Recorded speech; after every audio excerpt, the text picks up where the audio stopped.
तशरीफ लाए और उनसे मैं गुजारिश करता हूँ कि वो चंद दिन बाद floor is yours sir. Thank you Abdul साहब।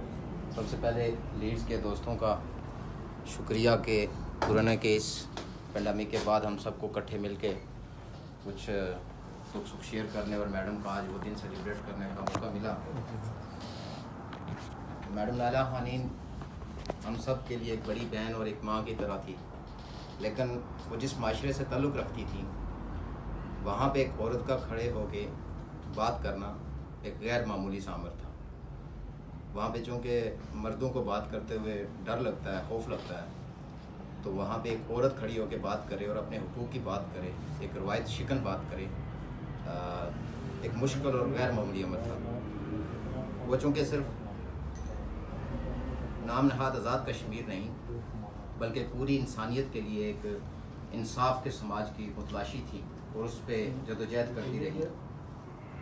और जो वो नकाइश हमारे लिए छोड़ गई, वो जो नज़रियात हमारे लिए छोड़ गई, जो उनका अमल था, आज उस पे उसको आगे लेके चलने का अज़म करके हम सब यहाँ पे इकट्ठे हुए हैं।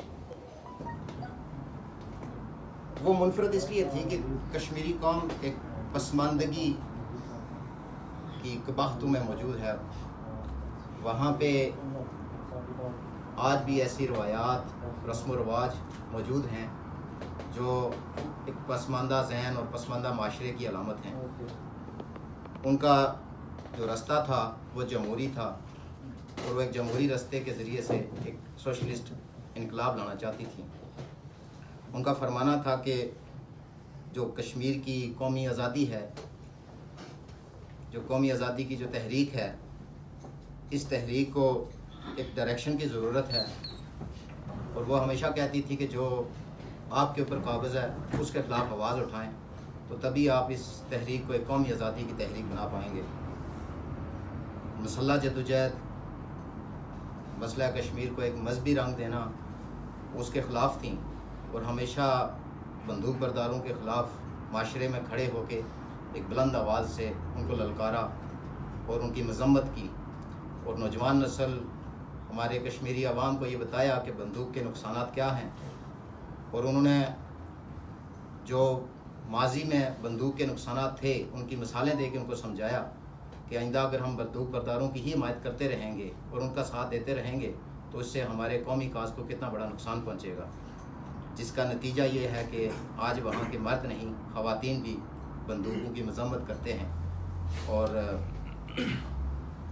जो हमारे साम्राज्य झंडे हैं, जो साम्राज्य के झंडे हैं, उनके लिए उनके रास्ते में एक बड़ी रुकावट पेश करते हैं। हमेशा कहती थी कि कश्मीर का मसला सिर्फ कश्मीरी कौम के पास ये इख्तियार होना चाहिए कि वो अपने मुस्तकबिल का फ़ैसला करें, अपनी पॉलिसियाँ तरतीब दें। और सरदार शौकत अली कश्मीरी के साथ हमेशा शाना बिशाना खड़ी रहीं, उनके नज़रियात, उनके अफकार को आवाम तक, घर घर तक पहुँचाया। जिस जुर्रत और बहादुरी के साथ वो उस माशरे में खड़ी होकर बात करती थी वो एक गैर मामूली अमर था। उनकी उस बहादुरी, उनकी जुर्रत, उनको लालच दिए गए, ओहदों के लालच दिए गए, हर तरह के लालच दिए गए, लेकिन उन्होंने हर चीज़ को ठुकरा दिया। जैसे एमजे साहब ने फरमाया कि उन्हें रवायती पार्टियों में सीटों की पार्लियामेंट तक पहुँचाने की बात की गई, लेकिन वो मुफाद परस्त नहीं थी। वो कौम के मुफाद की बात करती थी, अपने मुफाद के लिए बात नहीं करती थी। और उनकी जदोजहद, वो सबसे बड़ी बात यही है कि आज हम सब मिल के बैठ के ना सिर्फ यहाँ पे जेनीवा, पाकिस्तान, पंजाब में, आज़ाद कश्मीर में, कनाडा में, हर जगह पे उनका दिन मनाया गया, तो ये इस बात की अलामत है वो एक गैर मामूली शख्सियत थी। मैं अब ज़्यादा वक्त नहीं लूँगा। आज चूँकि 4 अक्टूबर है, मैं उस पर भी थोड़ी सी बात करना चाहूँगा। 4 अक्टूबर का दिन सेलिब्रेट किया जाता है, तकरीबन 70-74 साल से हम मना रहे हैं। तो ये आज का दिन, इस बात के आप 70 या 74 साल के बाद इस बात को देख लें कि कहा जाता है कि महाराजा हरी सिंह की या महाराजा जो डोगरा जो डायनेस्टी थी वो गैर जमहूरी थी और उसका आवाम के साथ कोई तल्लुक़ नहीं था, ख़रीदा था, बेचा था।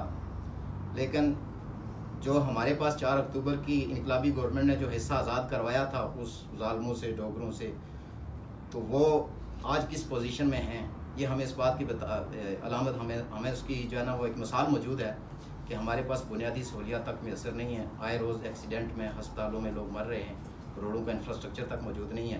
तो हमें अगर आज इस बात का इसको समझने की कोशिश करें कि क्या वो इनकलाबी गवर्नमेंट हमारे मफाद में थी या किसी और के मफाद में थी।